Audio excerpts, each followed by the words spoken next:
Soyez tous les bienvenus à encore une transmission de l'Institut Vie pour tous. Thème général, Galates, l'unique évangile, l'évangile de Christ. Message 12. Pour la liberté, le Christ nous a libérés. Lecture biblique, Galates chapitre 5, verset 1 jusqu'au verset 12. Bien-aimés frères, nous sommes encore impressionnés par l'histoire d'Abraham. Je ne sais pas si vous l'êtes, mais moi je suis très impressionné. Et je pense que nous pouvons encore extraire quelques principes aujourd'hui pour que nous soyons ceux qui ont un cœur, le cœur de faire la volonté de Dieu et conclure dans cette ère sa volonté, ce qu'il doit faire, et que nous soyons ces travailleurs de la dernière heure, en coopérant avec l'Esprit pour son œuvre. Et je pense que c'est très important que nous ayons tous le même cœur, ce cœur d'Abraham. Parce que Abraham, au milieu de cette génération idolâtre où tous vivaient d'une manière religieuse, intéressés, ils adoraient d'autres dieux. Vous allez me dire, mais où est-ce que tu as extrait cela? Mais c'est dans Josué 24, verset 2. Josué 24, 2. Alors Josué a dit à tout le peuple, « Ainsi dit l'Éternel, le Dieu d'Israël. Avant, vos pères étaient le père d'Abraham et de Nahor. Ils habitaient hors de l'Euphrate. Ils ont servi à d'autres dieux. Mais moi, j'ai pris Abraham, votre père, en dehors du fleuve, et j'ai parcouru toute la terre, tout le pays de Canaan, et j'ai multiplié les descendants, et je lui ai donné Isaac. » Alors, au verset 2, nous dit clairement que la génération qu'Abraham vivait est une génération qui adorait d'autres dieux, qui adoraient les idoles. Et dans Ésaïe 51, 2, nous confirme, Ésaïe 51, 2, nous dit que dans la génération d'Abraham, il n'avait pas un deuxième homme qui cherchait le véritable Dieu. Ésaïe 51, au verset 2, nous dit ceci. « Portez les regards sur Abraham, votre père, et sur Sarah qui vous a enfanté. Prêtez attention, car lui seul, je l'ai appelé. » Quand Abraham fut appelé, il était l'unique qui cherchait Dieu. Je l'ai béni et multiplié. Voyez, avec ces deux versets, je ne vais pas dépenser beaucoup de temps. Cela nous montre que dans la génération d'Abraham, tous étaient des adorateurs des idoles.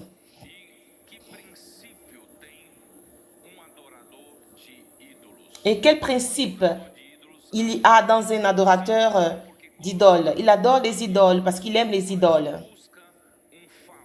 Mais il cherchait des faveurs personnelles pour que ces idoles qui ont une puissance surnaturelle puissent puisse répondre à leurs demandes, à leurs besoins, ou soit à la recherche de la prospérité ou des richesses matérielles, ou dans d'autres besoins ou des intérêts de leur vie. Alors ces adorateurs d'idoles ils ont tous des intérêts. Ils cherchent des idoles, ils cherchent toujours des avantages personnels, que ce soit pour leur futur, leur vie future ou leur famille. Ainsi sont les adorateurs des idoles. Alors quand vous renversez cela, et là nous voyons qu'Abraham était le seul qui cherchait le véritable Dieu. En d'autres mots, celui qui cherche le véritable Dieu, nous ne le cherchons pas par notre propre besoin. Et celui qui cherche ce Dieu, le Dieu Tout-Puissant qui a créé les cieux et la terre.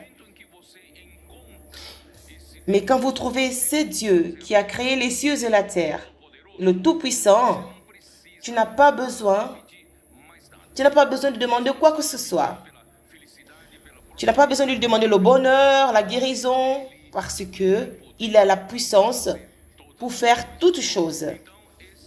Alors, ceci était le cœur d'Abraham.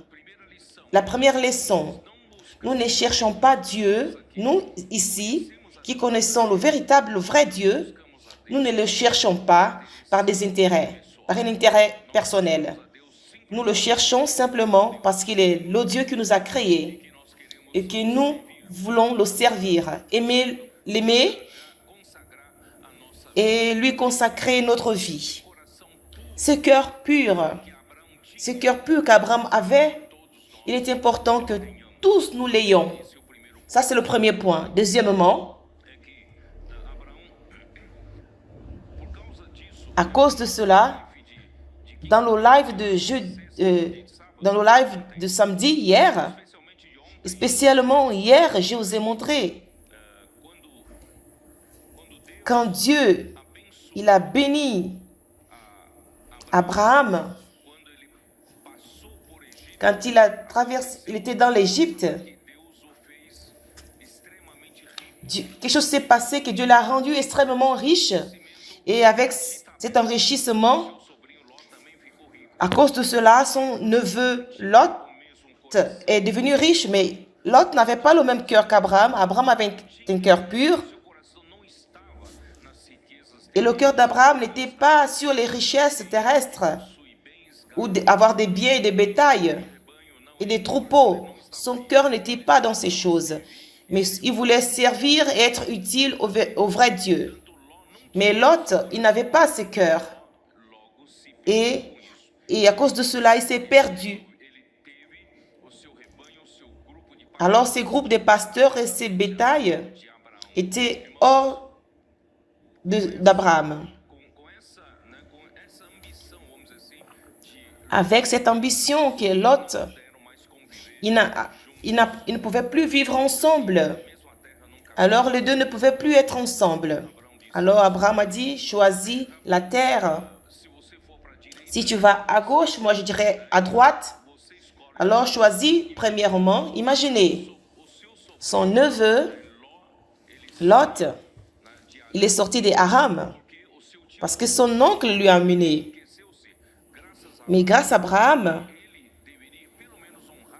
il devrait quand même honorer son oncle, l'aîné, de lui dire non, choisis-toi la terre, le pays.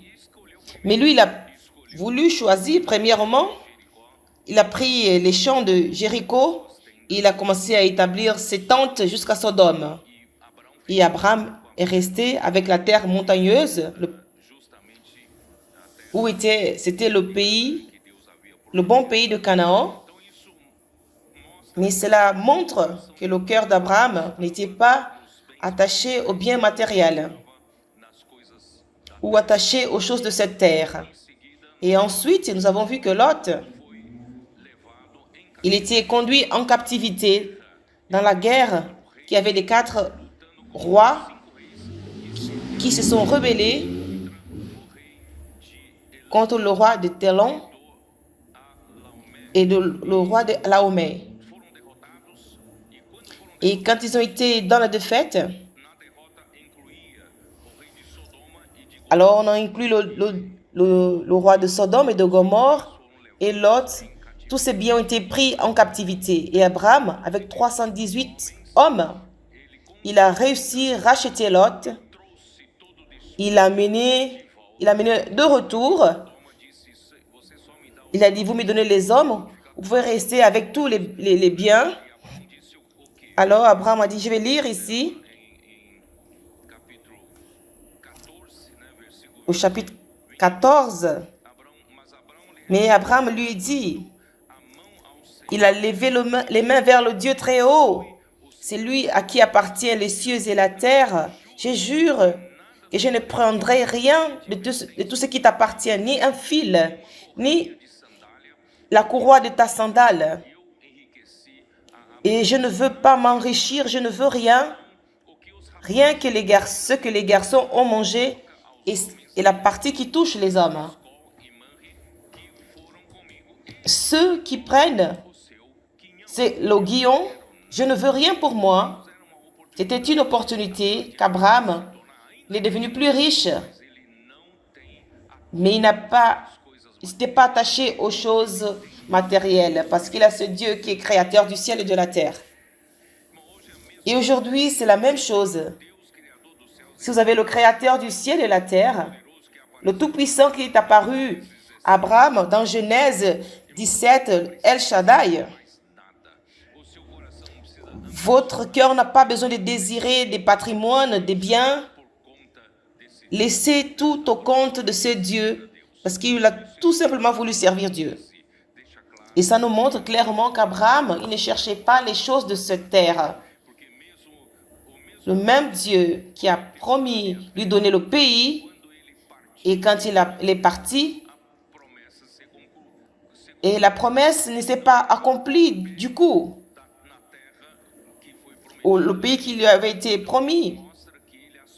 Et ça nous montre qu'il aspirait à une patrie supérieure, une patrie céleste.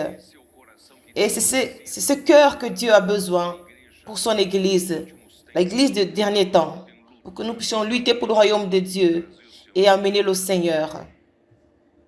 Vous avez ces cœurs, un cœur qui est détaché des choses matérielles. Grâce à Dieu, peu à peu, le Seigneur va gagner tout notre cœur. Et ce que je vais vous dire aujourd'hui, pour la liberté que Christ nous a libérés. Nous ne sommes pas un groupe religieux régi par les lois religieuses. Aujourd'hui, nous sommes libertés par Christ pour vivre dans la liberté de l'esprit. Cependant, les adorateurs des idoles, ils ont leurs rituels, ils ont leurs règles religieuses, mais nous ne suivons pas ces règles. Nous suivons la liberté. Nous devons donner la liberté pour que l'Esprit nous guide par sa parole. Et l'Esprit, il est comme un vent qui souffle. Vous ne saviez d'où il vient, ni d'où il va. Mais ainsi est tout ce qui est né de l'Esprit. C'est pourquoi nous devons donner la liberté à l'Esprit pour qu'il travaille parmi nous et qu'il ne trouve pas la résistance parmi nous. C'est pourquoi le message d'aujourd'hui va beaucoup nous aider. Mais avant tout, je devais vous apporter cette parole concernant le cœur d'Abraham et je vais complémenter avec Jean 4, 23. Jean 4, 23.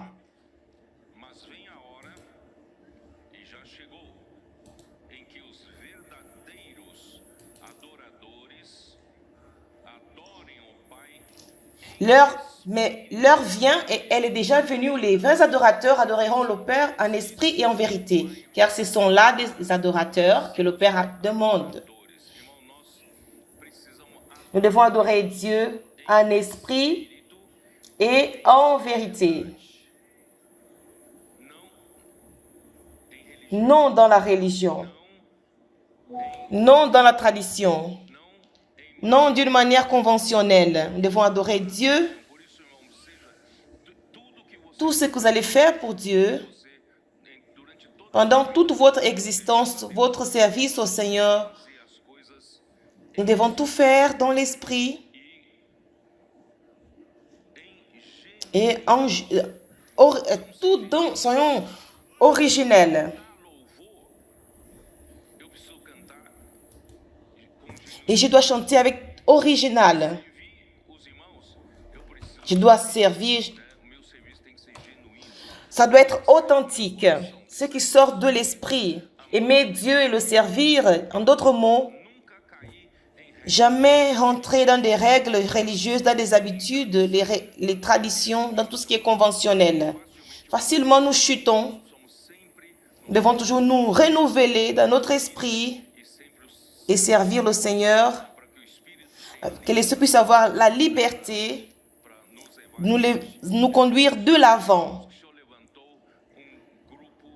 Et c'est pourquoi le Seigneur a suscité un groupe des adolescents. Je ne sais pas si vous avez remarqué que le Seigneur a donné une énergie spéciale à nos adolescents parce qu'ils ont traversé, ils ont commencé à aimer, avoir la révérence, révérencieux envers la parole du Seigneur.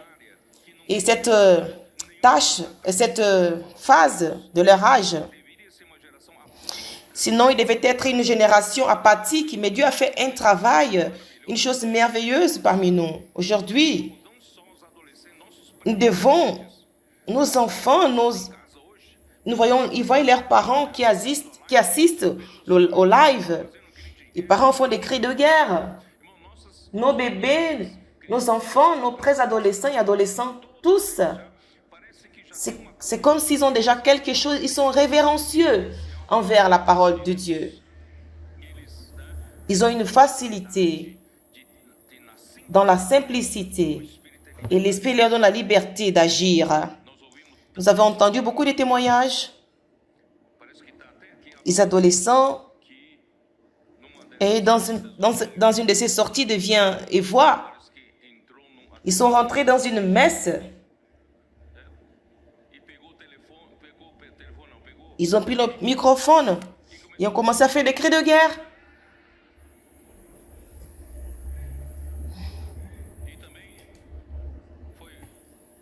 Et ces jours-ci aussi, où cela s'est-il passé?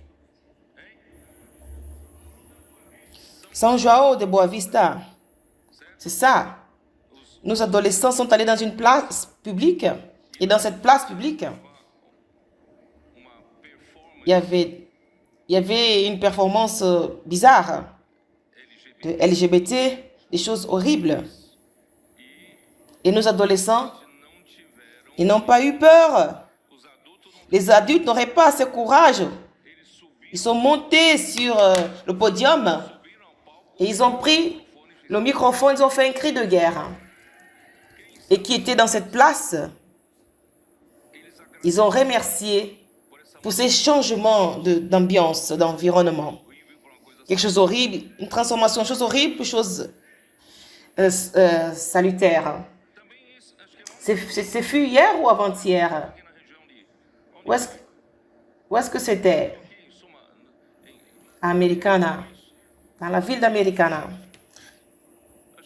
Ce fut samedi ou vendredi? Samedi. Ils sont allés aussi sur une place publique. Il y avait deux groupes chrétiens bien structurés. Ils avaient beaucoup de structures. Et tout à coup, nos adolescents, sans structure, ils ont commencé à faire les cris de guerre. Et tout ce qui était là, tout le monde a été attiré. Pourquoi cela? À cause de leur simplicité, amour à la parole, l'esprit, la liberté. C'est ce qu'il dit dans Matthieu 18. Si vous ne vous convertissez pas et vous ne devenez pas comme un enfant, vous ne pourriez entrer dans le royaume des cieux. Le royaume des cieux est pris par ceux qui ont la simplicité et l'humilité. Et vous suivez la direction de l'esprit. Alors nous, les adultes, devons apprendre avec nos adolescents dans cet aspect. Et d'autre part, nous devons les soutenir, utiliser cette énergie avec les capitaines, les intendants. Nous allons utiliser ces outils pour émanciper toute l'Église. Ce matin, j'étais dans la joie et le frère de notre ville, ils ont émancipé une église dans cette ville, à São Vicente. Nous étions très inquiets avec cette ville, São Vicente, mais il y a la vie qui surgit. Grâce à Dieu, dans plusieurs régions ici, la région des Sumaré, Hortolândia, Americana, n'est-ce pas? Aidez-moi. Limeira, Piracicaba. Vous avez peur de parler? Et ici aussi, Baixada Santista, São Bernardo de Campos, Saint-André, Guarulhos. Et le tour de Guarulhos est arrivé. La prochaine conférence, ce sera là-bas. Sorocaba. Et c'est Tuba. C'est merveilleux, mes frères. Poço de Caldas. C'est merveilleux. Vous êtes là, n'est-ce pas? Où sont les frères? Où sont-ils? Levez-vous. C'est merveilleux.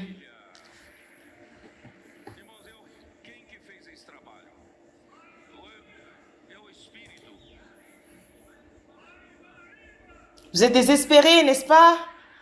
Val de Paraíba, São José d'Escapó, Jacaraí, Campos do Jordão, Taubaté.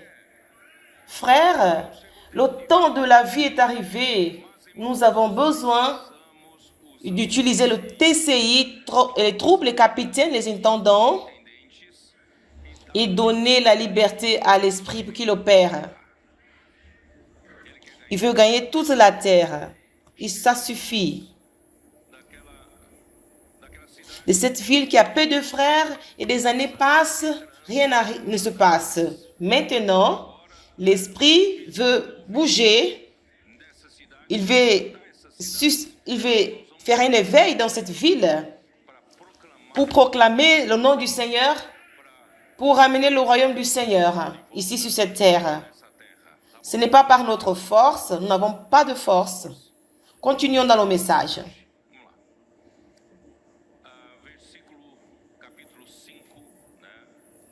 Galates chapitre 5, je vais lire les 4 versets premièrement.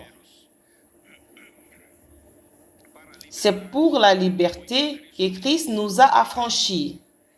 Demeurez donc fermes et ne vous laissez pas mettre de nouveau sous le joug de la servitude. Voici moi, Paul, je vous dis que si vous faites circoncire, Christ ne vous servira de rien. Et je proteste encore une fois à tout homme qui se fait circoncire qu'il est tenu de pratiquer la loi tout entière. Vous êtes séparés de Christ, vous tous qui cherchez la justification dans la loi. Vous êtes déchus de la grâce. Le tableau de fond de ce livre, c'est que Galates étaient les premiers à gagner cette grâce. L'Esprit Saint a suscité Barnabas et Saul à Antioche pour son œuvre. Et ce fut la première région qui a gagné la grâce. Et Paul et Barnabas, ils sont allés en Pisidie, et à Icône, à Lystre et à Derbe. Ils se sont levés avec beaucoup de persécutions, des difficultés, beaucoup de souffrances, mais l'église a été suscitée là.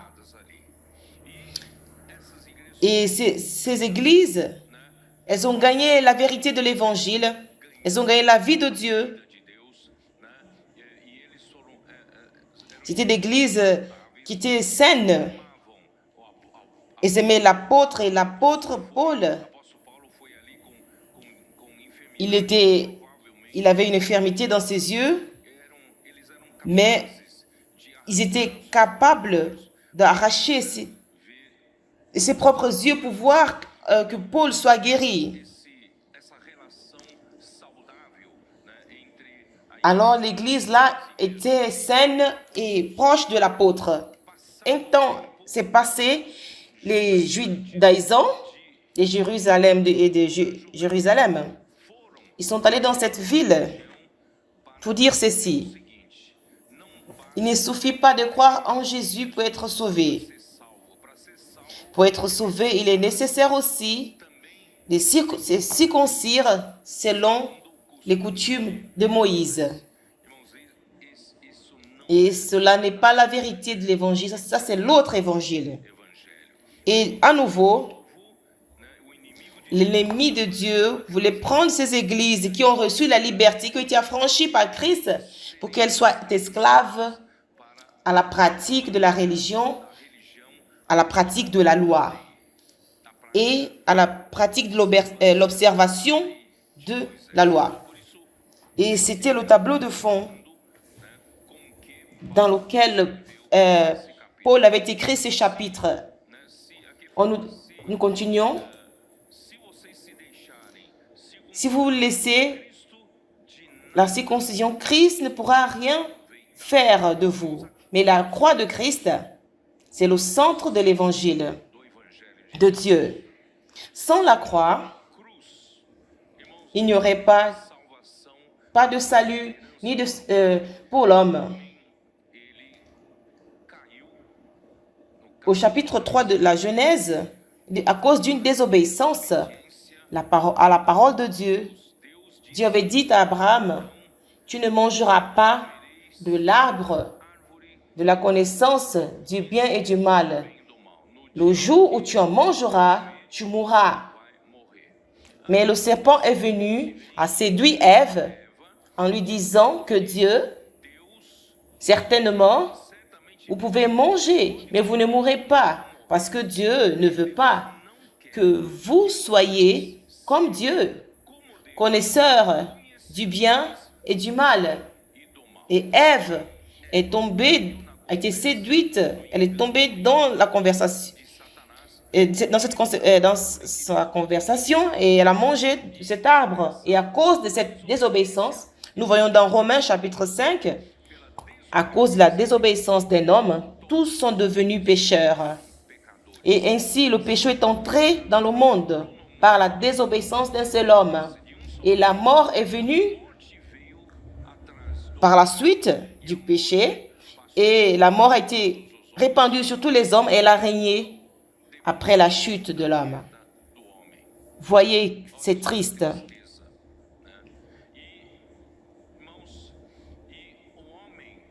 Et l'homme, maintenant, il a mangé de l'arbre, la connaissance du bien et du mal. Il y a un concept basique de ce qui est juste et ce qui est injuste, ce qui est bien et ce qui est mal. Mais maintenant, l'homme, il vit dans cet arbre. Il ne vit plus dans l'arbre de vie que Dieu avait préparé pour l'homme, pour qu'il puisse vivre par la vie de Dieu. Mais l'homme a préféré avoir la capacité de discerner le bien et le mal. Maintenant, il va essayer de vivre par le bien. Parce que l'homme qui a été créé par Dieu, il avait une loi naturelle dans son intérieur qui veut faire plaisir à Dieu. Mais il découvre que le bien qu'il veut faire, il n'arrive pas à le faire.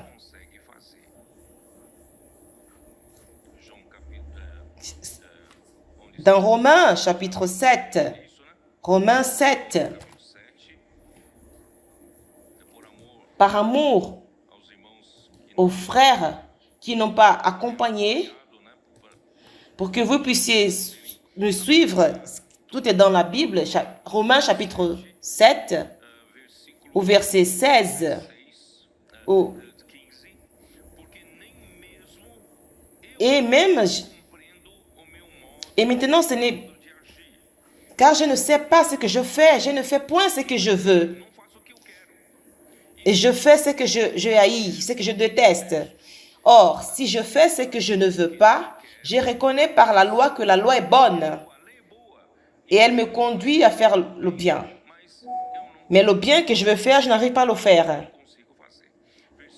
Parce que je sais qu'en moi, dans ma chair, mais c'est le péché qui habite en moi. Mais ce qui est bon, je le sais, n'habite pas en moi. Alors l'ennemi de Dieu a trompé Ève. Et ainsi, elle a trompé aussi Adam. Et alors l'homme a la capacité de discerner le bien et le mal. Mais l'homme n'a pas la capacité de faire le bien. Mais il cause le mal qu'il n'a pas envie de faire. Et nous voyons que c'est le piège de Satan. Au verset 19. Car je ne fais pas le bien que je veux, et je fais le mal que je ne veux pas. Et si je fais ce que je ne veux pas, ce n'est plus moi qui le fais. C'est le péché qui habite en moi. À cause de la chute de l'homme, à cause de sa désobéissance à la parole de Dieu, en mangeant de l'arbre, que Dieu a, l'arbre, la connaissance du bien et du mal, le péché est entré dans l'homme. Nous, tous ici, nous sommes des pécheurs, et non pas seulement des pécheurs, mais parce que nous avons péché une seule fois. Nous sommes des pécheurs parce que le péché habite en nous. Nous avons la nature du péché qui a été injectée en nous. Comme ce serpent qui ont mordu les enfants d'Israël qui étaient désobéissants à Dieu. Ils ont été empoisonnés. Et nous, dans la chute d'Abraham, tous, nous avons été empoisonnés. Le poison de Satan et ses venins, elle est pécheresse. Vous et moi, nous sommes esclaves du péché. Je ne veux pas pécher, mais je pêche. Pourquoi? Parce que j'ai la nature du péché qui habite en moi. Au verset 23 dit, « Mais je vois dans mes membres une autre loi qui lutte contre la loi de mon entendement et qui me rend captif de la loi du péché qui est dans mes membres. » Ça, c'est l'homme qui a été trompé par Satan. Verset 24 dit, « Misérable que je suis. Misérable que je suis. Qui me délivrera du corps de cette mort? Dans ce corps, je porte la nature du péché. Le péché habite en moi. Qui me délivrera? » Ce ne sont pas des règles religieuses qui vont nous délivrer. Qui nous délivrera? C'est la croix de Christ. Et c'est pourquoi il dit, grâce à Dieu, par Jésus-Christ, notre Seigneur. Parce que quand Christ il est mort sur la croix, Seigneur Jésus, je vais lire quelques versets, sinon ceux qui sont ici ne vont peut-être pas comprendre. Romains 6.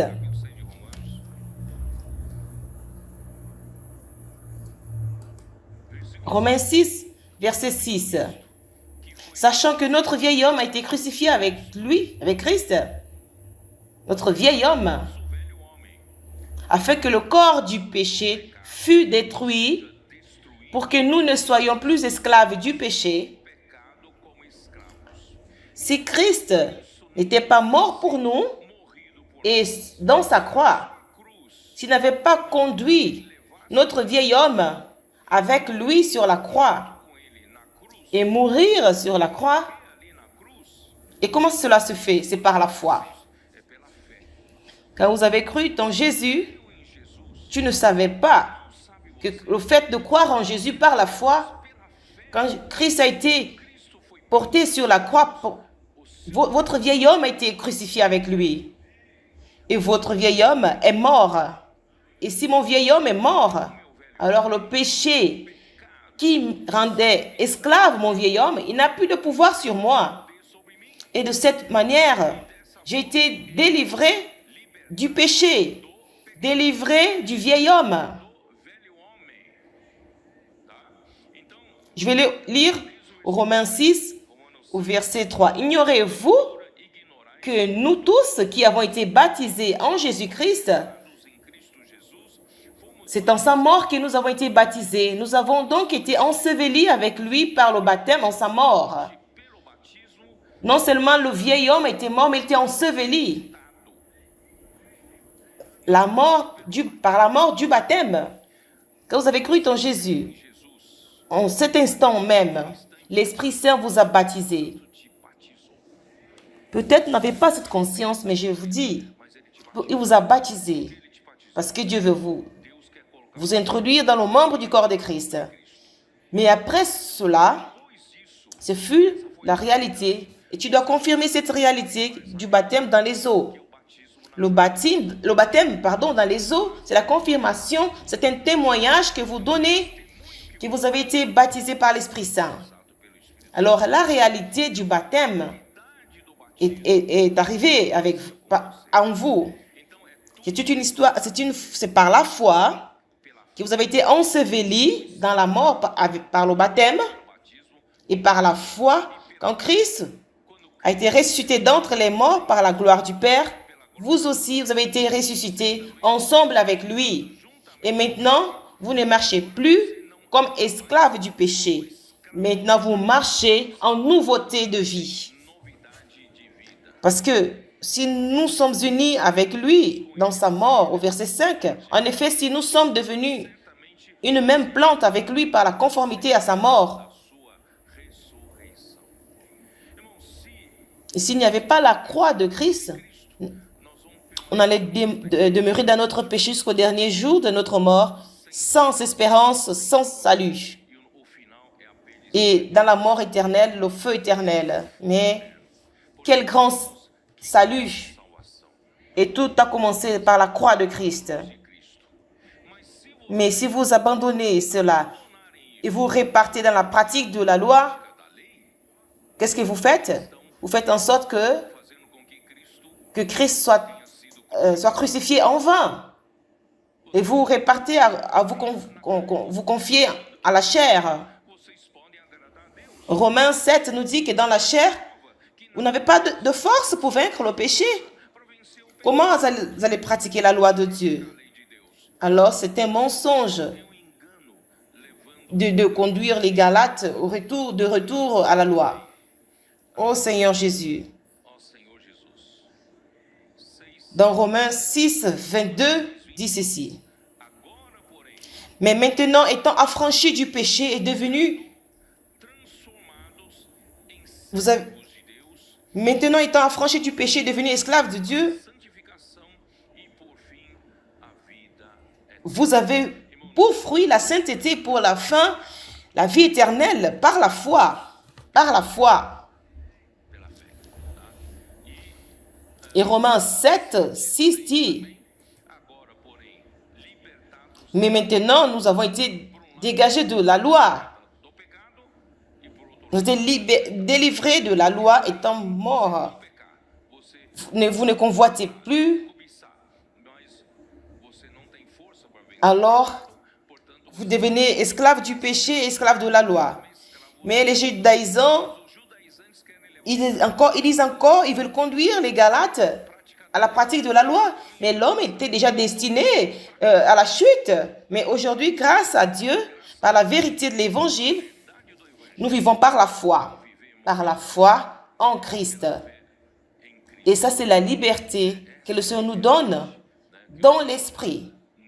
Cependant, cela ne veut pas dire qu'après ce fait spirituel, je n'ai plus la nature du péché en moi. Vous me comprenez? Cette réalité, ce fait d'être mort avec Christ dans sa crucifixion. Et cela est une réalité quand je suis dans l'esprit. Quand je suis dans l'esprit, j'ai cette réalité. Et si je sors de la sphère de l'esprit et je retourne dans la sphère du vieil homme, la sphère de la chair, et la pratique de la loi est dans la sphère de la chair, je n'arrive jamais à vaincre cela. Mais comme nous avons la réalité que notre vieil homme est mort avec Christ et aujourd'hui, nous vivons dans la résurrection, nous marchons en nouveauté de vie, cela devient une réalité quand vous marchez dans l'esprit. Et c'est pourquoi je ne peux pas repartir sur ce que j'avais dit, mais cela est très important. Romains, chapitre 8, nous enseigne que notre pensée est la clé. Ou elle vous conduit à vivre dans l'esprit, ou elle vous conduit à vivre dans la chair. Lisons. Souvent, je ne vais pas trop dépenser du temps là-dessus, mais je vais vous aider en cela. Romains 8, verset 5. Ceux, en effet, qui vivent selon la chair. Qu'est-ce que ça veut dire s'incliner? Ici, on nous parle au sujet de la pensée. Si votre pensée, vous avez déjà vu une clé, comment est-ce qu'on l'appelle? Une clé de commande. Vous avez deux connexions où la clé, elle tourne, elle est connectée d'un côté ou elle tourne de l'autre côté. Ça, c'est la clé. Alors, votre pensée est comme cette clé. Ou elle s'incline vers la chair. Qu'est-ce qui va se passer? Disons ici. Ceux, en effet, qui vivent selon la chair, ils pensent, ils s'affectionnent aux choses de la chair. Tandis que ceux qui vivent selon l'esprit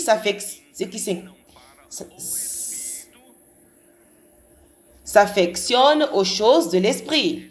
Alors, notre pensée, elle a la puissance de déterminer dans quelle sphère nous voulons vivre. C'est pourquoi l'immersion dans la parole, elle conduit notre pensée dans l'esprit. Inculquer la parole, transcrire la parole, prendre note de la parole, immerger dans la parole. Cela nous aide à placer notre pensée dans l'esprit.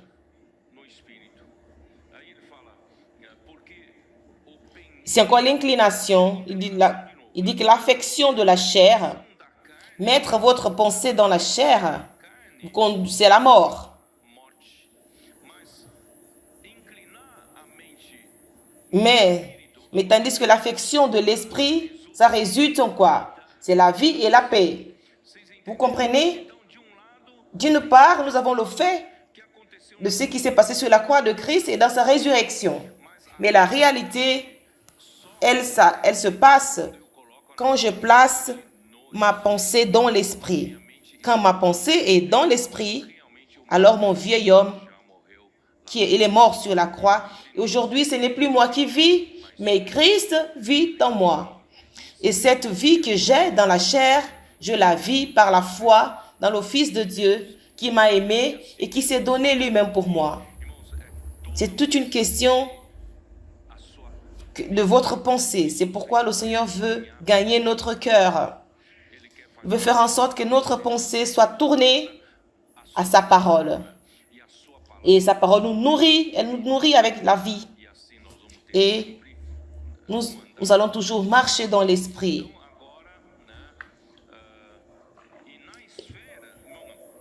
Et dans la sphère de la loi, nous sommes dans la sphère religieuse. C'est une sphère où nous vivons par la capacité humaine. Pourquoi je lis Romains 7, verset 6.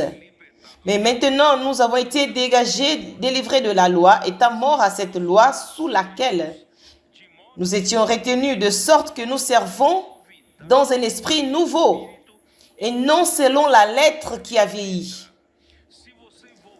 Si vous repartez dans la pratique de la loi, vous allez vivre dans la sphère de la chair et vous allez repartir dans la sphère de la religion. Et là-bas, vous aurez la lettre qui a vieilli. C'est quoi le vieillissement de la lettre? Toujours la même chose. Il n'y a pas de nouveauté. Vous marchez dans la logique humaine et vous marcherez dans la tradition. Vous n'avez aucune nouveauté et rien de nouveau ne se passe. Voyons dans Ecclésiaste.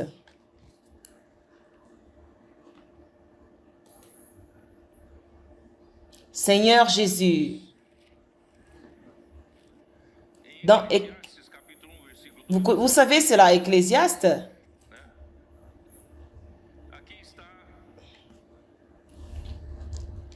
Ici, voyons Salomon,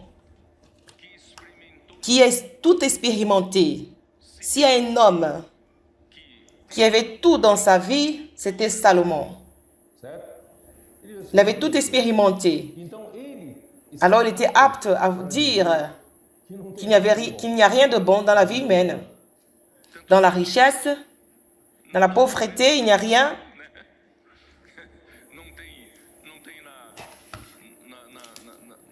Dans la diversion, dans la joie, rien. Ni dans la richesse. Il dit ceci. Ecclésiaste 1, verset 2, vanité des vanités, dit l'Ecclésiaste, vanité des vanités, tout est vanité. Quel avantage revient-il à l'homme de toute la peine qu'il se donne sous le soleil? Si vous voulez vivre dans ce cycle, une génération part, une autre revient, mais la terre demeure la même. Le soleil se pose, il se lève, il tourne au nord vers le sud, et vous êtes dans votre formation, dans votre carrière. Tout est vanité. Ça, c'est le vieillissement de la lettre. Vous voulez vivre dans la caducité de la lettre. Seigneur Jésus, au verset 8.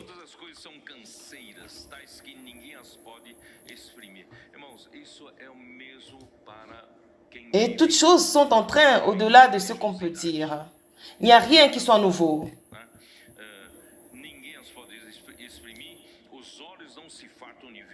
Et toutes choses sont en train au-delà de ce qu'on peut dire. L'œil ne se rassasie pas de voir et l'oreille ne se lasse pas d'entendre. Il n'y a rien qui soit nouveau. Ce qui était, ce qui sera. Il n'y a rien de ce qui est nouveau sous le soleil.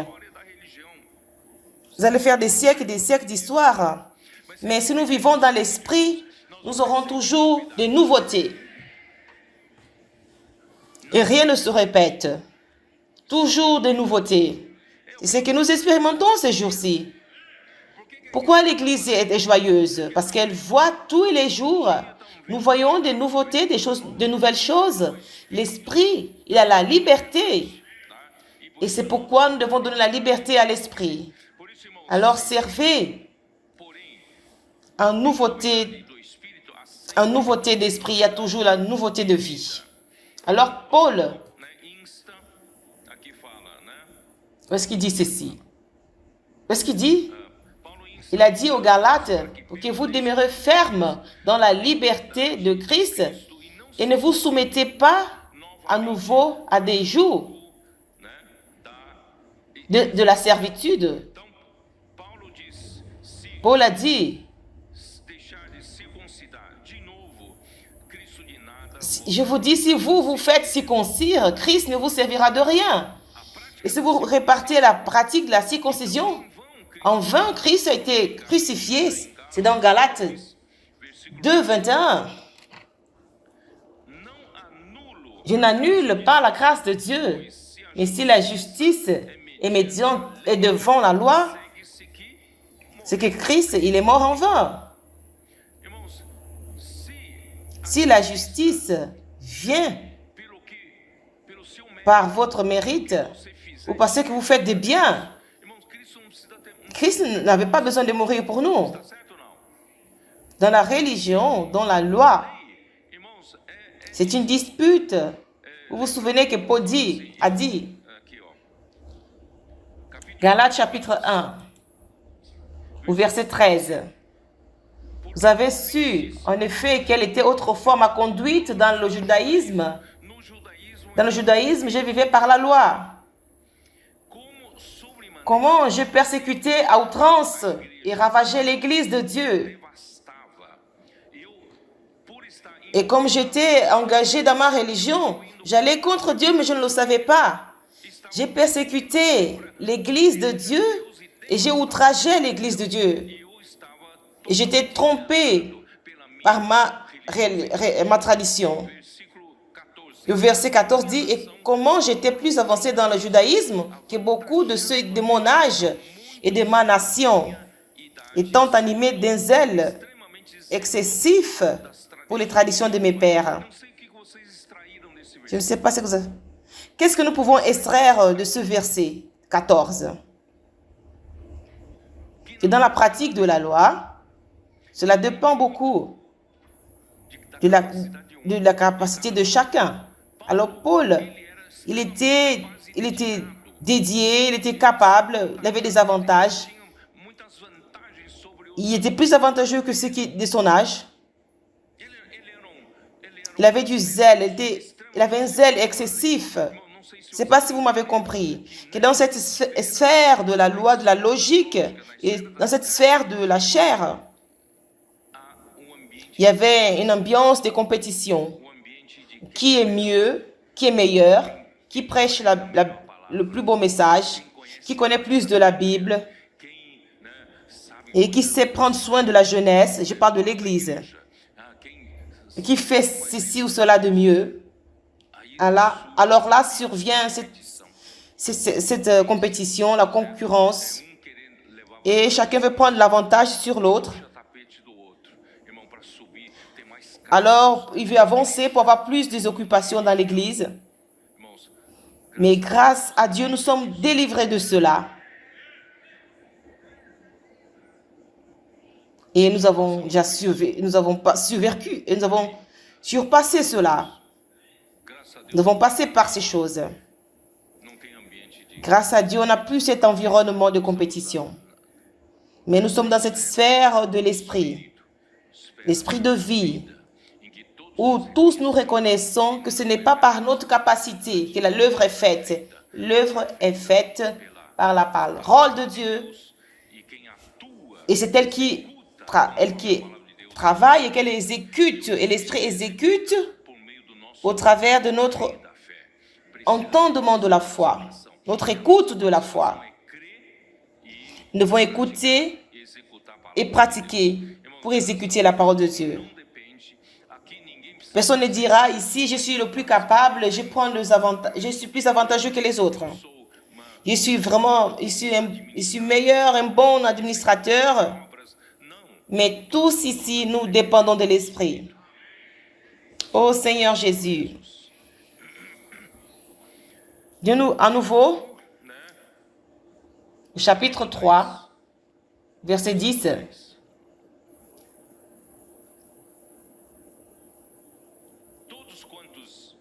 Car tous ceux qui s'attachent aux œuvres de la loi sont sous la malédiction.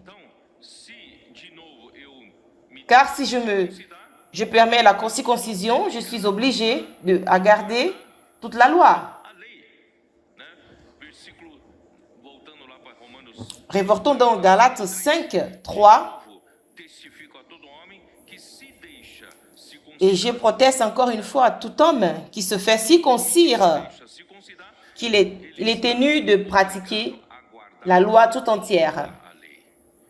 Et aucun homme n'est capable de garder toute la loi et de pratiquer. Et dans Deutéronome, il dit, maudit est celui qui n'observe pas toute la loi. Alors, ils sont tous sous la malédiction, alors tous sont une malédiction. Il ne reste aucun homme. Tous ceux qui pratiquent la loi sont maudits. Et Christ s'est fait malédiction en notre place. Il a été pendu sur le bois. Maudit soit tout ce qui est pendu sur le bois. Mais il s'est fait malédiction pour nous donner la bénédiction d'Abraham. C'est ça, c'est merveilleux. Seigneur Jésus, malheureusement, dans Acte 15, verset 1, il dit que les judaïsants, je vais vous lire cela. Acte chapitre 15, au premier verset dit ceci. Quelques hommes venus de la Judée enseignaient les frères en disant, si vous n'êtes circoncis selon le rite de Moïse, vous ne pouvez être sauvés. Ça, c'est un autre évangile. Ce n'est pas la vérité de l'évangile. Le verset 5 dit, alors, quelques-uns du parti des pharisiens qui avaient cru se levèrent en disant qu'il fallait circoncire les païens et exiger l'observation de la loi de Moïse. Mes frères, Seigneur Jésus, personne n'est capable de pratiquer toute la loi. Donc, personne n'est justifié devant Dieu par la loi. Repartons donc Galates 5, verset 4. Vous êtes séparés de Christ, vous tous qui cherchez la justification dans la loi. Vous êtes déchus de la grâce. Alors les pécheurs, ils sont incapables d'obtenir la justice par la pratique de la loi. Christ, au travers de sa mort et sa résurrection, il a ouvert la porte de la justice qui vient par la grâce de Dieu, par la foi. Alors la justice de la foi vient par notre union avec Christ, par sa mort et résurrection, et retourner à la loi, fait en sorte que nous répartons et nous nous séparons de Christ et nous rechutons de la grâce. Pourquoi c'est important, la justification est importante?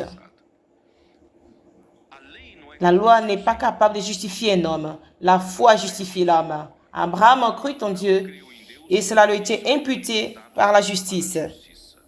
Mais pourquoi il est important que nous soyons justifiés? Ou c'est pour dire que je suis l'homme le plus juste? Pourquoi cela est important que j'ai la justice? Être justifié. Qu'est-ce que vous dites? Je recevoir la vie, n'est-ce pas, Amir? Parce que Dieu a besoin. Dieu veut nous donner la vie. Mais il ne peut pas nous donner la vie si nous ne payons pas notre vie avec la justice.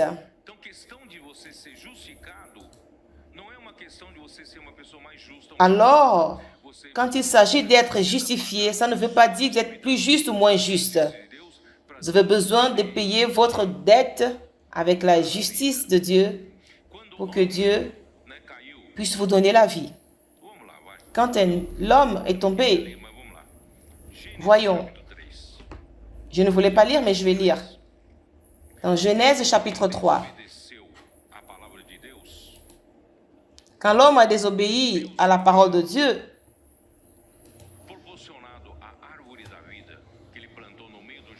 Dieu lui avait accordé l'arbre de vie qu'il a planté au milieu du jardin pour que l'homme puisse choisir l'arbre de vie et qu'il puisse recevoir Dieu comme sa vie.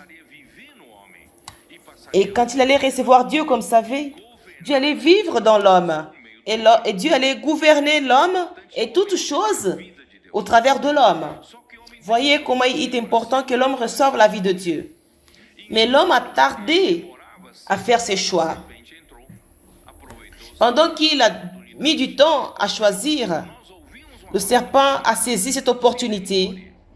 Quand nous écoutons une parole de commande, ne mettez pas du temps. Faites vite le choix. Pratiquez de suite la parole.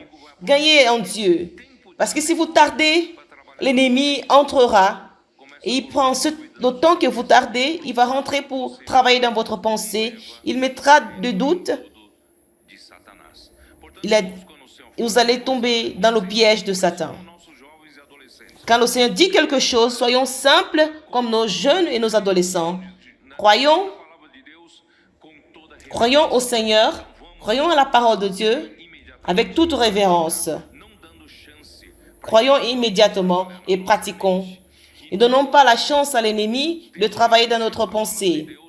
Alors l'homme a désobéi à la parole de Dieu et le péché est entré en l'homme. Ainsi, l'homme est devenu à quelqu'un qui doit à la justice. Nous voyons dans Genèse chapitre 3. Alors, l'homme qui a des dettes avec la justice de Dieu, il ne peut plus recevoir la vie de Dieu. Mais l'homme était encore dans le jardin d'Éden. Alors, Dieu a dû le chasser du jardin d'Éden parce qu'il n'avait plus accès à l'arbre de vie. Alors, dans le chemin de l'arbre de vie, qu'est-ce que Dieu a mis? Voyons dans la Genèse, chapitre 3, verset 23. Et l'Éternel Dieu le chassa du jardin d'Éden pour qu'il cultivât la terre d'où il avait été pris. Et c'est ainsi qu'il chassa. Adam et il mit à l'orient du jardin d'Éden les chérubins qui agitaient une épée flamboyante pour garder le chemin de l'arbre de vie. L'homme ne peut plus recevoir la vie de Dieu parce qu'il est devenu un pécheur et la mort régnait dans cet homme. Alors l'homme doit payer ce péché, sa dette, pour recevoir la vie de Dieu. Mais ce n'est pas par la pratique de la loi qu'il va payer sa dette. Par la pratique de la loi, personne n'est justifié. Mais l'homme, il est justifié par la foi. Pourquoi l'homme est justifié par la foi? Parce que Christ est mort pour nous. Christ a payé cette dette. Et quand Christ a payé cette dette pour nous, dans sa mort sur la croix, cela a de la valeur. Quand cela a valu pour vous, c'est quand vous avez cru, quand vous avez reçu le pardon du péché. Vous avez été justifié par la foi. Une fois payé la dette avec la justice de Dieu, ici nous dit, Dieu a placé les chérubins vers le chemin de l'arbre de vie. Et Dieu, l'épée, il a une épée flamboyante, cette épée qui représente la justice de Dieu et qui agite. Il y avait un feu sur l'épée. Ce feu flamboyant qui était sur l'épée représente la sainteté de Dieu. L'homme, en vérité, quand il est tombé, il a blessé la gloire de Dieu. Alors, il a besoin de la justice pour être admis dans la justice de Dieu et être admis dans la sainteté de Dieu. C'est pourquoi il a été chassé loin de l'arbre de vie. Mais par la foi en Christ, nouvellement, nous avons accès à l'arbre de vie. Christ a payé notre dette. Alors, par la foi, vous avez été justifiés. Ô Seigneur Jésus, tout a été payé. Tout a été payé. Seigneur Jésus, continuons.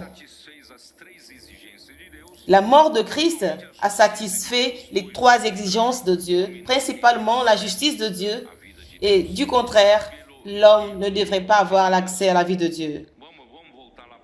Et aujourd'hui, allons dans Romains 8. Seigneur Jésus, Romains 8, 14.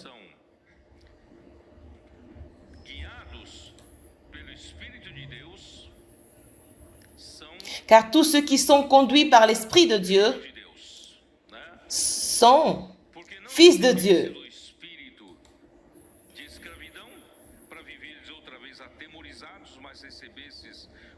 Mais car vous n'avez pas reçu l'esprit, et vous n'avez pas point reçu un esprit de servitude pour être encore dans la crainte, mais vous avez reçu un esprit d'adoption, de filiation, par lequel nous crions Abba Père. Alors si nous sommes fils, nous sommes aussi héritiers de Dieu et co-héritiers de Christ. Si toutefois nous souffrons avec lui afin d'être glorifiés avec lui. Aujourd'hui, par l'Esprit, nous attendons cette justice qui est notre espérance. En croyant en Christ, nous sommes justifiés par la foi. Cependant, la justice, elle a besoin de nous saisir subjectivement jusqu'à la pleine filiation. Voyons ici, au verset 18, « J'estime que les souffrances du temps présent ne sauraient être comparées à la gloire à venir qui sera révélée pour nous. » Et pendant le temps que nous vivons sur cette terre, non seulement Dieu nous a justifiés par la foi, mais il veut aussi travailler sa justice en nous, subjectivement. Pas seulement que nous avons une base de la justice pour avoir accès à Dieu, à la vie, mais pendant le temps que nous sommes sur cette terre, nous devons vivre une vie de justice, une vie juste.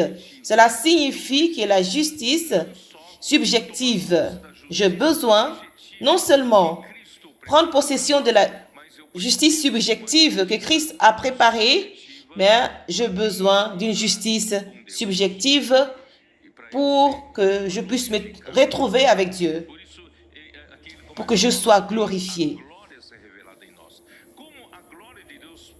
Ici, il parle de la gloire qui soit révélée en nous. Comment est-ce que la gloire de Dieu sera révélée en moi si encore je suis glorifié par la foi, justifié par la foi, et je suis rempli d'injustice, je suis rempli des éléments de la vieille création, du vieil homme. Alors, peu à peu, je dois être sanctifié et justifié, pratiquer ma justice subjective. Je ne sais, d'une part, nous sommes sanctifiés le jour que nous avons cru, mais d'autre part, nous avons encore des éléments impurs en nous.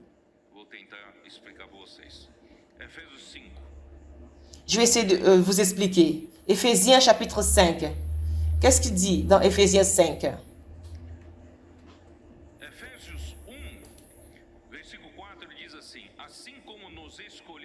Éphésiens 1, verset 4 nous dit « En lui, Dieu nous a élus avant la fondation du monde pour que nous soyons saints et irrépréhensibles devant lui. » Le Seigneur nous a sanctifiés. Nous étions communs dans le monde. Il nous a séparés du monde et il nous a sanctifiés. Ça, c'est une sanctification positionnelle. J'étais dans le monde et maintenant je suis dans la maison de Dieu. Une sanctification positionnelle. Devant Dieu, je suis saint. Mais dans mon intérieur, il y a encore des éléments qui ne sont pas saints. Il y a encore le vieil homme. Alors, il existe la sanctification positionnelle et la sanctification dispositionnelle. Il doit me sanctifier dans ma disposition. Dans Éphésiens 5, au verset 25, dit Marie, aimez vos femmes comme Christ a aimé l'Église et s'est livré lui-même pour elle. Mais cette Église, elle doit passer par un processus de sanctification. Non seulement dans cette sanctification positionnelle qui s'est passée avec nous, qui avons cru en Jésus, mais Dieu a besoin de faire un processus de sanctification dispositionnelle. Elle doit purifier, sanctifier mon être Comment il va sanctifier mon être? Dispositionnellement. C'est par la parole. Et pour la sanctifier,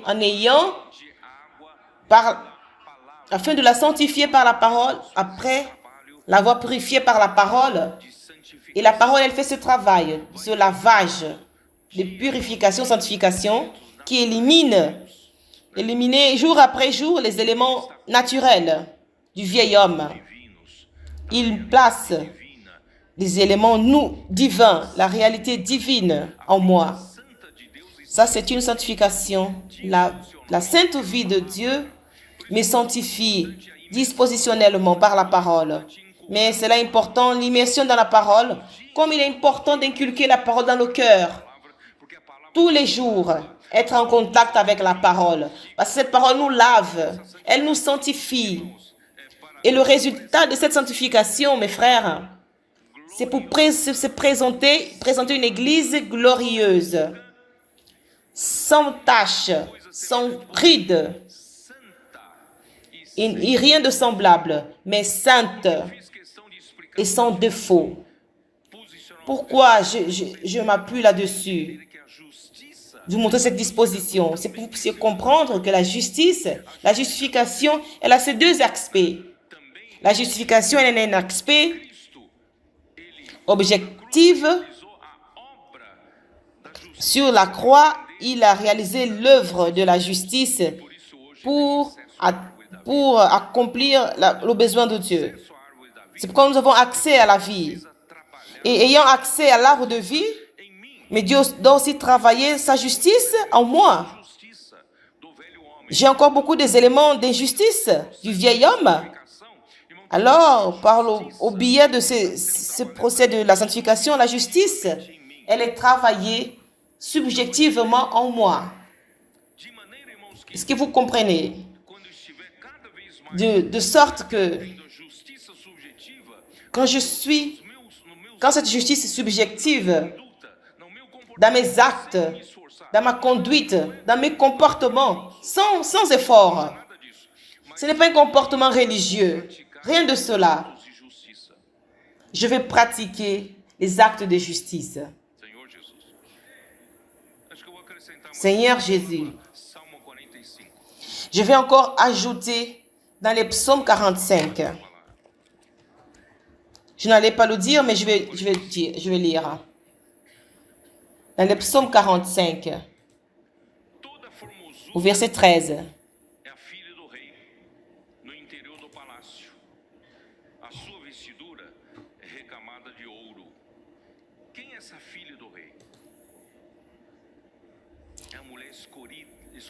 Et avec des présents, la fille de Tyr, qui est cette fille du roi?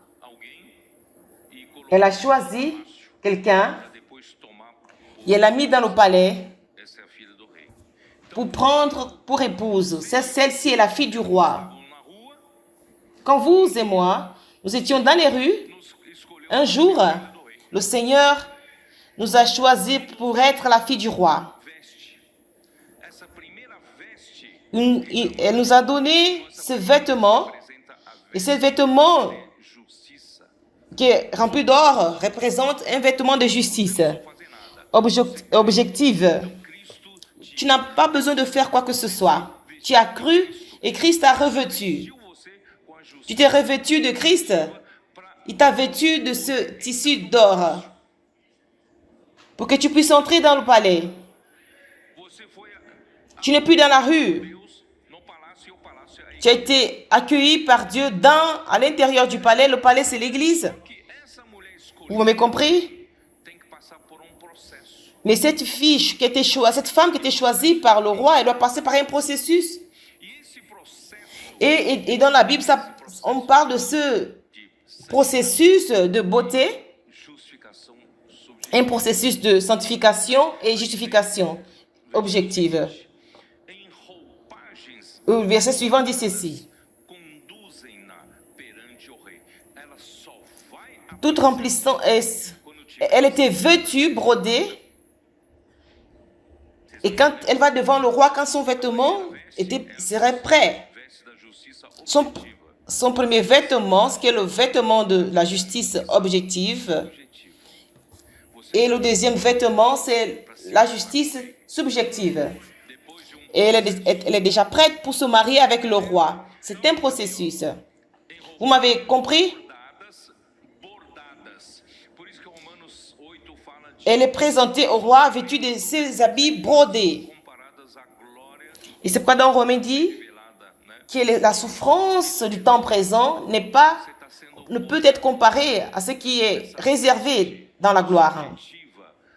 Ces vêtements subjectifs, elle fait mal. Elle doit être brodée. Il y a des aiguilles. Mais ça nous aide à tisser, à broder un vêtement. La justice subjective, pour que nous puissions nous rencontrer avec le Seigneur. Vous avez du doute? Vous doutez? Voyons dans Apocalypse 19. Quand on parle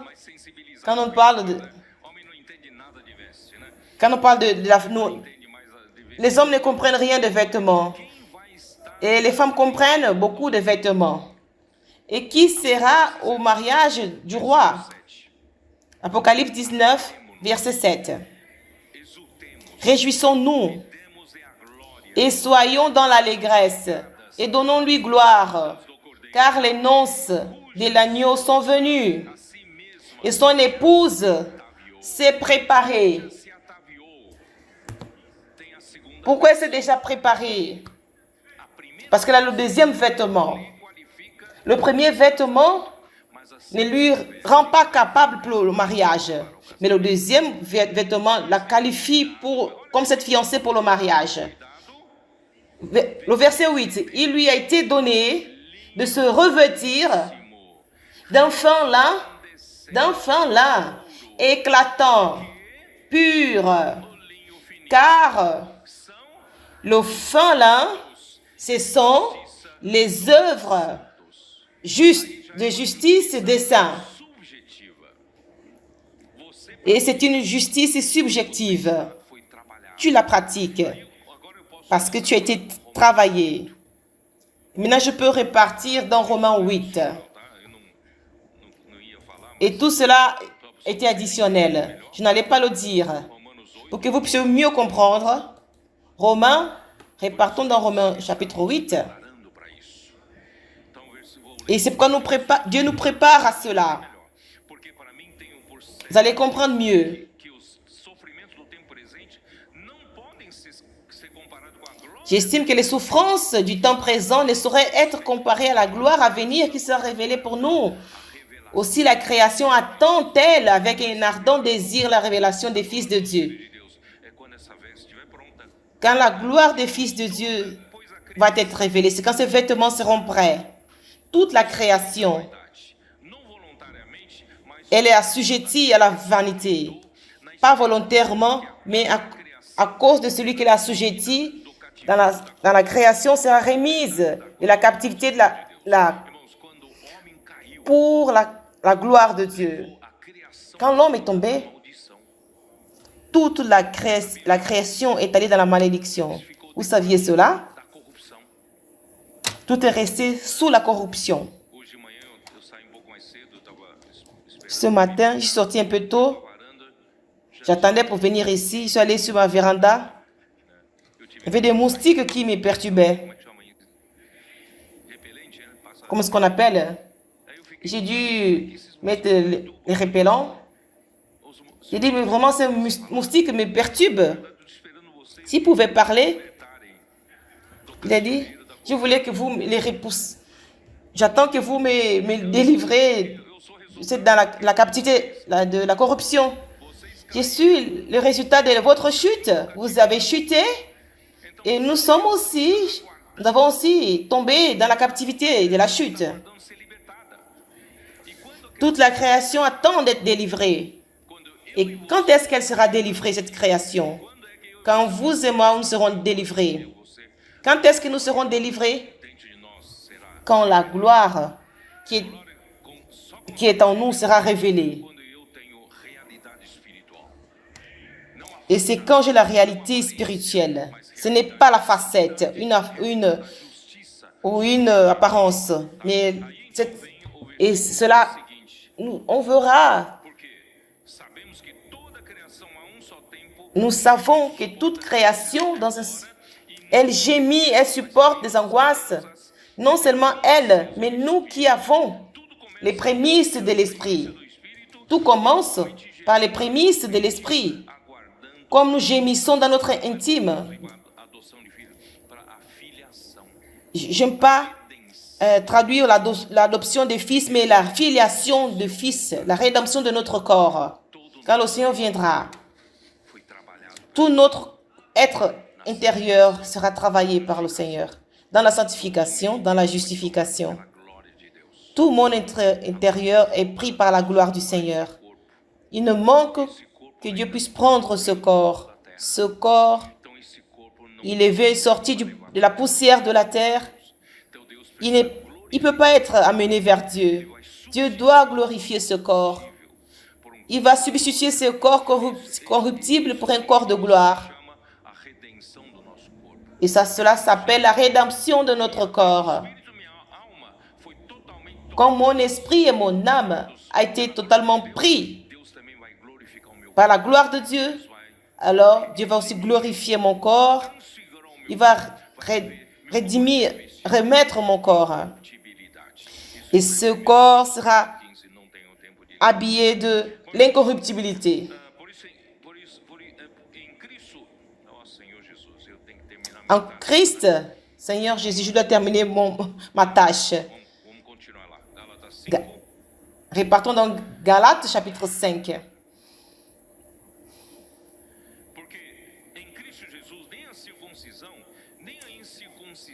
En Christ Jésus, ni la circoncision, ni l'incirconcision, mais la foi qui travaille par l'amour. Ce n'est pas de suivre des règles de la religion ou vivre religieusement bien en pensant que de cette façon on va plaire à Dieu. C'est de vivre par la foi. Mais la foi, elle travaille par l'amour, elle agit dans l'amour. Pourquoi Dieu a donné la loi? Pourquoi Dieu a donné les 10 commandements? Que cela signifie? Quel est le sens des 10 commandements? Vous vous souvenez dans Matthieu 22? Voyons, Matthieu 22.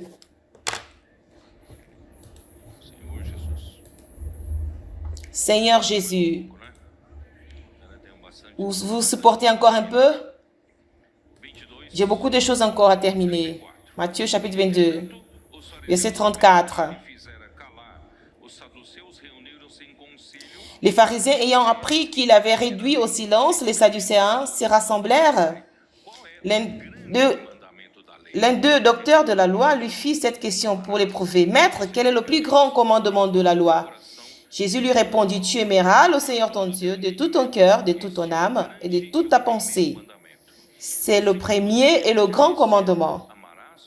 Et voici le second qui lui est semblable. « Tu aimeras ton prochain comme toi-même. » De ces 2 commandements dépendent toute la loi et les prophètes. Quand tu pratiques la loi religieusement, tu n'arrives pas à extraire ces choses. Mais les commandements ont été donnés par Dieu. Ils se résument en amour. Amour à Dieu, amour à son prochain.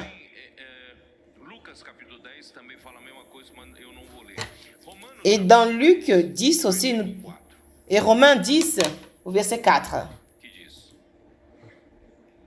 Qu'est-ce qu'il nous dit?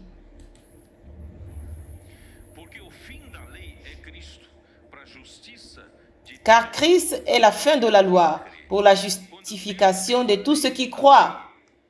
Quand Dieu a donné la loi c'était pour servir d'un pédagogue, pour garder le peuple d'Israël. Mais le peuple d'Israël sont allés du côté religieux.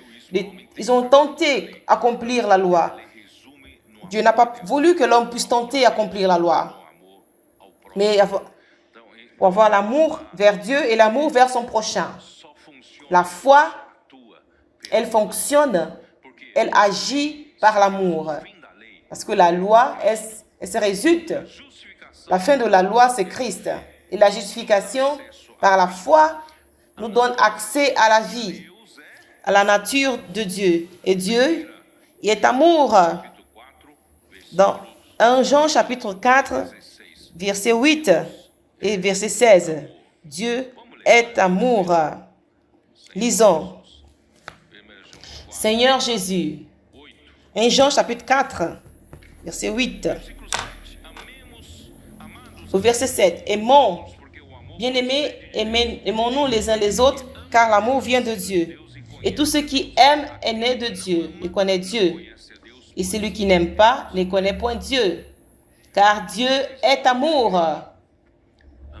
Tout ce que nous faisons ici dans l'église, l'immersion en prêchant l'évangile, prendre soin des personnes, nous cherchons des gens pour être des missionnaires et nous allons dans d'autres continents. Tout ce que nous faisons, c'est par amour.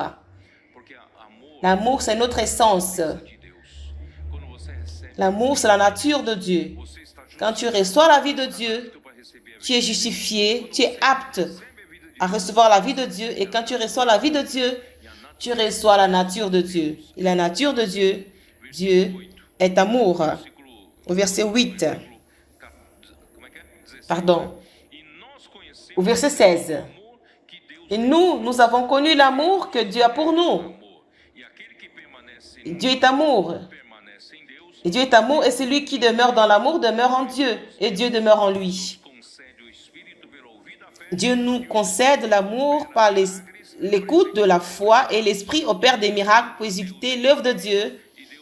Et Dieu est esprit, et Dieu est amour aussi.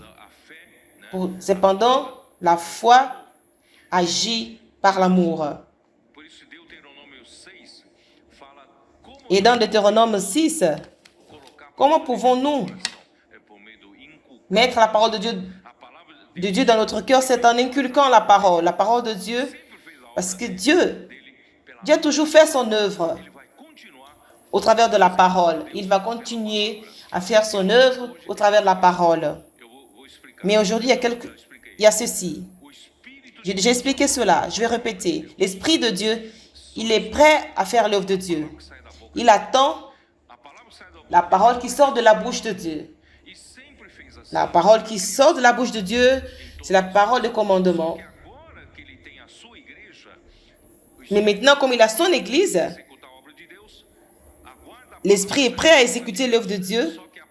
Il attend la parole qui sort de la bouche de Dieu, mais la parole qui sort de la bouche de Dieu doit passer par l'homme.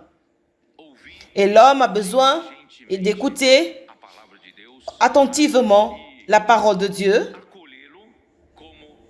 et l'accueillir comme la parole qui va opérer. Et quand l'homme croit en cette parole, l'Esprit agit, opère. Et aujourd'hui, cela dépend de l'homme. Dieu est tout-puissant, mais il opère au travers de l'Église. Il a besoin de la coopération de l'Église. Il a besoin de notre coopération. Ne tombons pas dans la religion. Donnons la liberté pour que l'Esprit puisse agir. La parole que nous recevons, vivons d'une manière authentique dans l'Esprit et dans la vérité. Répartons dans Galates chapitre 5 au verset 7. Vous courriez bien. Qui vous a arrêté pour vous empêcher d'obéir à la vérité? Cette influence ne vient pas de celui qui vous appelle. Et l'écoute de la foi résulte à l'obéissance de la vérité. Quand vous écoutez la foi, ou quand vous écoutez avec la foi la parole de Dieu, le résultat, c'est l'obéissance. Vous obéissez à la parole de Dieu. Et l'œuvre de Dieu, elle est exécutée, elle prospère parmi nous. L'ennemi de Dieu, il veut paralyser l'œuvre de Dieu. De quelle manière il peut la paralyser? En introduisant une autre parole, un autre évangile. Et cela distrait les Galates. Alors les Galates, ils couraient bien, mais quelque chose les a empêchés de courir. Alors il y a eu une influence, quelqu'un les a influencés, on les a influencés. Alors cette influence des judaïsants, n'est pas venu de la grâce de Christ. Mais Dieu appelle les Galates pour la grâce de Christ, qu'ils ne soient pas esclaves de la loi. Au verset 9 dit, un peu de levain fait lever toute la pâte.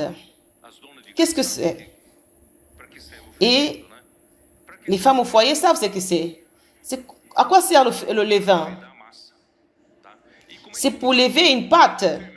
Et comment? C'est quoi le levain? C'est quoi un levain? Le levain, ce sont des fugitifs. Ils sont minuscules. Ce sont des champignons qui sont vivants. Alors quand vous ajoutez un peu de levain, ces champignons, ils s'alimentent du sucre et de l'amidon qui est dans la pâte, dans la farine de blé. Alors quand ils s'alimentent, ça crée des petits trous. Et c'est pourquoi la pâte, elle est levée, elle est fermentée. Alors, un pain qui n'a pas de levain, il est dur comme d'une pierre. Et un pain qui a du levain, il est doux. Un gâteau, comme tu aimes, un gâteau du levain, ça devient, c'est savoureux. Alors, un peu de levain, ça facilite à s'alimenter, à manger. Alors, les judaïsants, les juifs, Seigneur Jésus,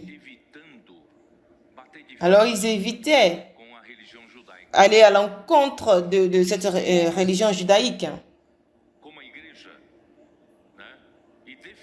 Comme s'il allait défendre qu'il y a eu une dispensation de la loi et la foi, alors ils allaient laisser de pratiquer la loi, tout ce qui était relatif à la loi, ils devaient être persécutés. Alors c'était plus facile pour ne pas être persécutés. Ils ont dit non, nous acceptons Christ, la foi, mais aussi nous pratiquons la loi. Non, cela n'existe pas, mes frères. L'introduction de la pratique de la loi dans le christianisme pour les Juifs, c'était un levain qui les facilite à vivre avec moins de pression et sans expression. Ce levain, c'est un enseignement erroné. C'est un enseignement erroné de l'Évangile. Mais aujourd'hui, il y a beaucoup d'autres enseignements aussi qui facilitent. Faites attention au levain. Qui n'a pas de clarté de la réalité de l'Évangile, il est trompé par un langage influent de sagesse et des paroles qui ont des champignons et qui font lever. Faites attention aux champignons dans l'enseignement du Seigneur. Ce qui n'est pas vrai, c'est ceux qui ont des champignons qui produisent l'apparence de vérité avec le but de tromper. Ce que les faux maîtres faisaient, c'était honteux. Ils voulaient, ça c'est changer la parole de Dieu. Dans 2 Corinthiens, chapitre 2, mais Paul prêchait la vérité de l'évangile. Et la parole de la vérité vient avec le pouvoir de Dieu. Et l'autre évangile, il peut être pour l'acceptation, mais il n'a pas la puissance de Dieu. J'ai plusieurs versets ici.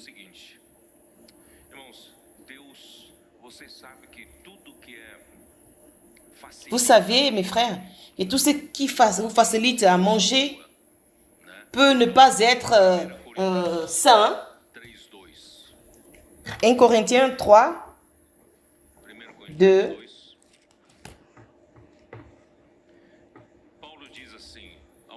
Paul dit ceci aux Corinthiens. Je vous ai donné du lait à boire. Je ne vous ai pas donné des aliments solides. parce que vous ne pouvez pas supporter. Je vous ai donné du lait, non de la nourriture solide, car vous ne pouviez pas la supporter. Et vous ne le pouvez pas même à présent. Parce que vous êtes encore charnel. Des aliments solides, c'est pour les adultes. Dans Hébreux 5. Et parfois, la parole, elle est dure. Elle est dure, mais elle est solide. Hébreux 5, 12.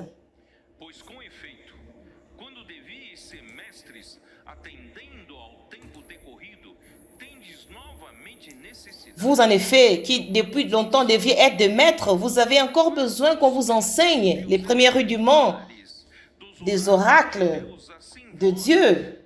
Vous en êtes venus à avoir besoin de lait et non d'une nourriture solide.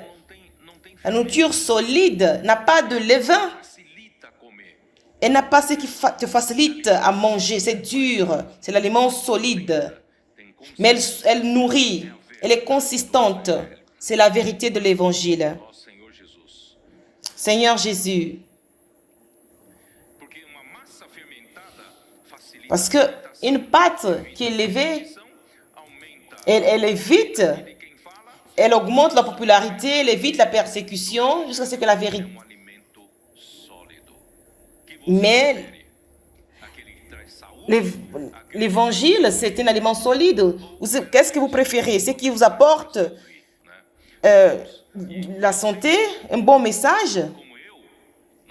Vous et moi, nous devons être un ouvrier dans 2 Timothée 2,15. Cherche à te présenter approuvé comme un ouvrier qui n'a pas à avoir honte, mais qui manipule bien la parole de la vérité.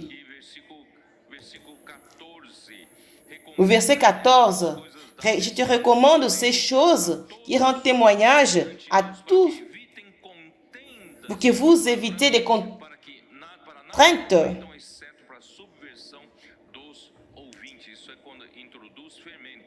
C'est quand vous introduisez des levains.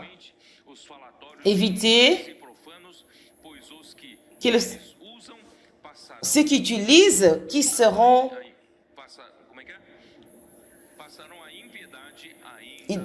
Ils auront de l'impiété plus grande. Nous préférons la vérité. C'est Paul a dit aux Galates.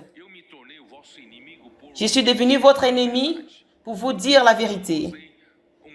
Je ne vous ai pas donné un bon gâteau. Je ne vous ai pas donné un pain avec du levain, mais je vous ai donné de l'aliment solide, une nourriture solide qui est la parole. Repartons au verset 10.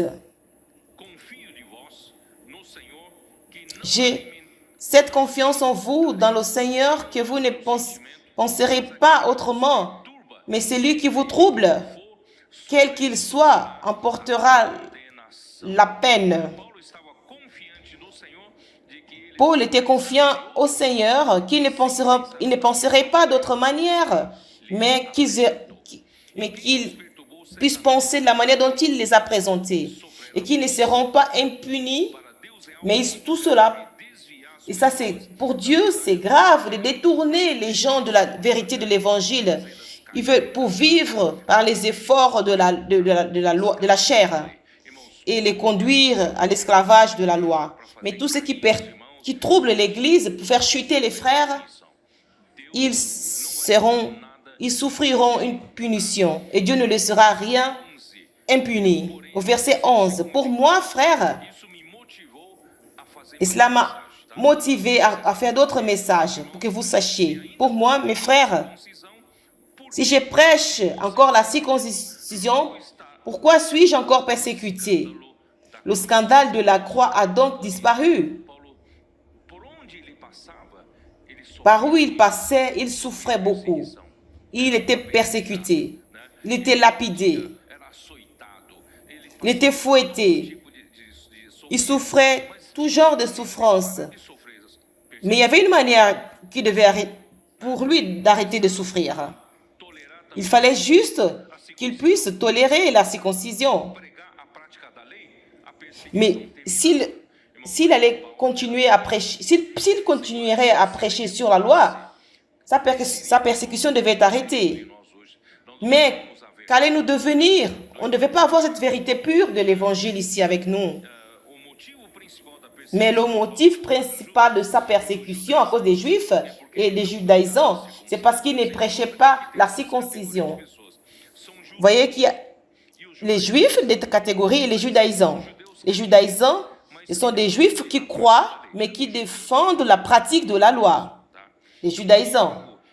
Alors Jacques et tous les prêtres de l'Église, ils ont présenté dans sa 3e voyage qu'il y avait des milliers qui étaient dans du zèle de la loi. Ils étaient informés que Paul parlait contre la loi. Mais ils ne marchaient pas selon les coutumes de la loi. Les judaïsants ils sont sortis de l'église de Jérusalem pour persécuter Paul. C'est Paul. S'il allait arrêter de prêcher sur la circoncision, il ne devait plus être persécuté. Je ne vais pas rentrer dans les détails, parce que je veux repartir à parler de ces sujets. Et moi, au verset 12,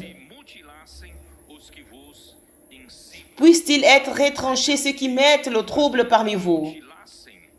Ici, c'est retranché. La retrancher peut être traduite par la castration. La castration. Il pensait qu'il devait s'approcher des divinités. Et Paul a suggéré que ceux qui luttaient pour la circoncision, qui étaient tellement radicaux, qu'il ne suffisait pas de couper le prépuce, mais qu'ils fassent aussi la castration. Et que cela pouvait les rapprocher de Dieu. Ce sont ceux radicaux qui incitent les Galates à la rébellion. Avec leurs actions, ils ont perdu l'amour et l'attachement à la parole en promouvant la rébellion parmi eux. J'ai terminé, mais je vais vous dire quelque chose. Est-ce que je peux vous dire quelque chose? Dans Colossiens chapitre 2. Colossiens chapitre 2.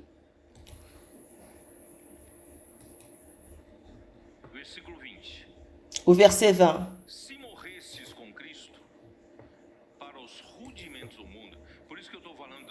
C'est pourquoi je répète, si vous êtes mort avec Christ au rudiment du monde, répartir la pratique de la loi, c'est répartir au rudiment du monde.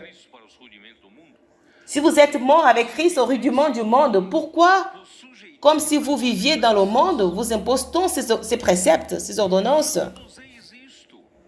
Ne prends pas, ne goûte pas, ne touche pas. Ce sont les préceptes qui tous deviennent pernicieux par l'abus et qui ne sont fondés par les ordonnances et la doctrine des hommes. La pratique de la loi veut nous ramener aux règles religieuses. Ne fais pas ceci, ne fais pas cela. Et dans le passé, ce n'était pas comme ça dans l'Église. L'Esprit fait une conversion et tu dis non. Ce n'était pas comme ça dans le passé. Et l'Esprit n'a-t-il pas la liberté de faire la conversion, de changer? Ne suivons pas les ordonnances. Et dans la réunion des Actes, chapitre 15, tout était beau. Paul a parlé, Pierre a parlé et Jacques a conclu. Et quand Jacques a conclu, il a dit, ne plaçons pas un jour sur les païens qui croient. Mais il a ajouté des ordonnances. Quelles sont les ordonnances qu'il a ajoutées?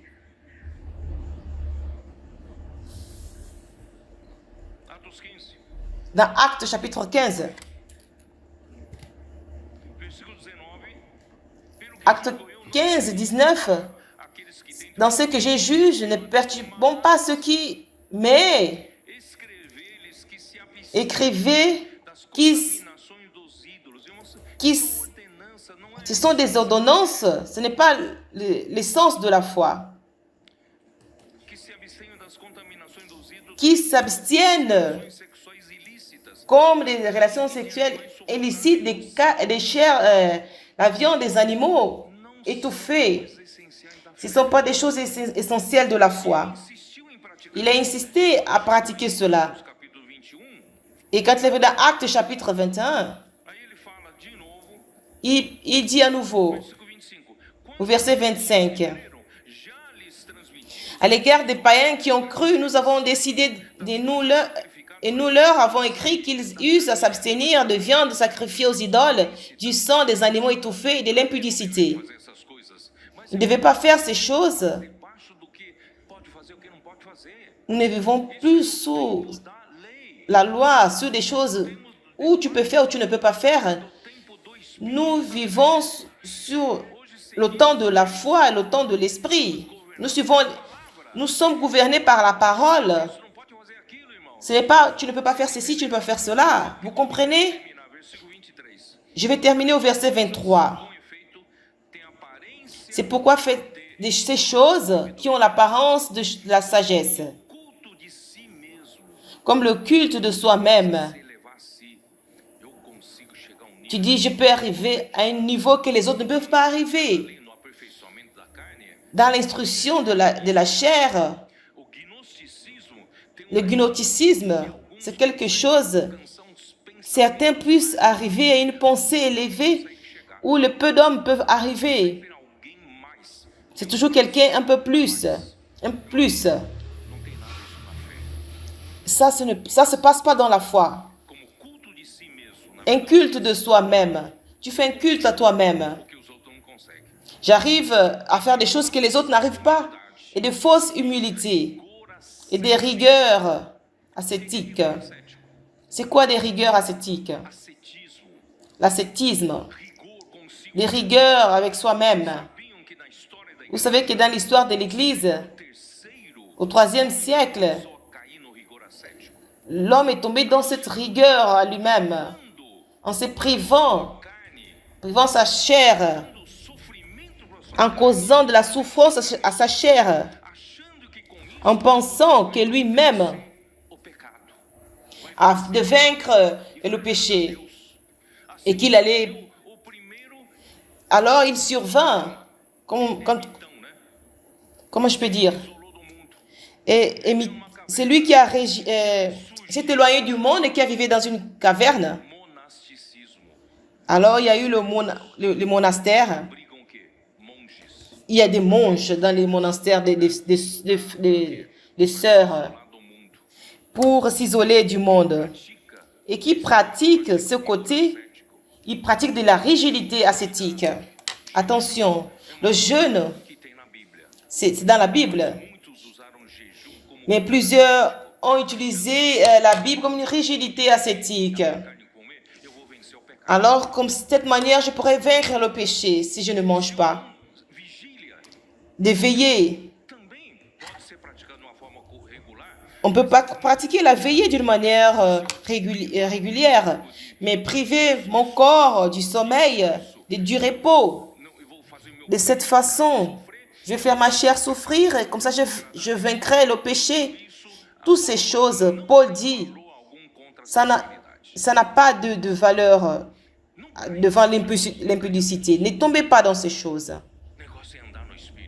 Et ce qui vaut, c'est marcher dans l'esprit.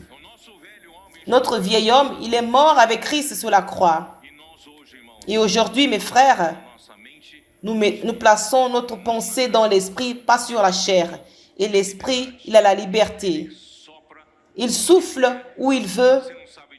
Tu ne sais d'où il vient, où il va, mais il a besoin de plusieurs d'Abraham d'aujourd'hui, simples, qui suivent l'esprit, où il va. Et le Seigneur va conclure sa volonté. Que cela soit vraiment fait dans notre génération, qu'il revienne de suite. Amen.